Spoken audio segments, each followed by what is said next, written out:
What's up, guys? The Snowman here, and today I want to answer the tennis question: what is a Masters 1000 tournament? So basically, on the ATP Men's Tour, and I say the Men's Tour because the Women's Tour is organized a little bit differently, but on the Men's Tour, there's a hierarchy of all the tennis tournaments, and it starts at the top. The 4 Grand Slams are the most important. They give out the most points, the most prize money. They are the Australian Open, the French Open, Wimbledon, and the US Open. Then second, you have the ATP Year-End Finals. Then we have Masters 1000 tournaments, we have 500 series level tournaments, 250, and Challenger Tour events. So this system of organization is very simplistic. The Masters 1000 level has been in place since 1990. It has had other names. The ATP Super 9 used to be called also the ATP Masters Series, but right now they are called Masters 1000 tournaments, and they're very important. All the top players basically play every single Masters 1000 tournament if they are healthy. With a few exceptions. Roger Federer didn't play the clay court season the last few years, but most of the guys, they want to be at these Masters 1000 tournaments because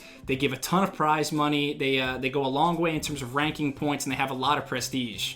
Now, since 2009, we have had 9 annual Masters 1000 tournaments on the calendar year, 6 on hard court, 3 on clay, and it starts off in March with the Sunshine Double in the United States. You have Indian Wells and then the Miami Open. Both of those tournaments have 96 contestants. They are huge, huge tournaments, kind of thought of as the pseudo 5th and 6th Grand Slams of the year. Then we go to the clay court swing in April. We have the Monte Carlo Masters. It's got 56 players.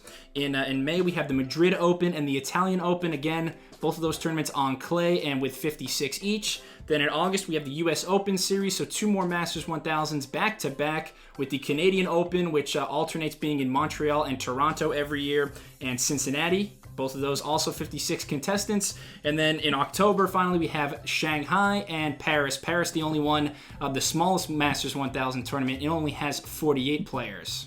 So hopefully you understand how these men's tournaments are organized now. Basically, Masters 1000s, they're not as big as the Grand Slams, not as big as the ATP Year-End Finals, but at these events, the stars will certainly be showing up. If you have any questions about Masters 1000 level tournaments or anything on the ATP or WTA Tour, please leave a comment, let me know. If you enjoyed this video or found it helpful, please subscribe to the Snowman Sports Media, and yeah, I'll be back very soon. Cheers!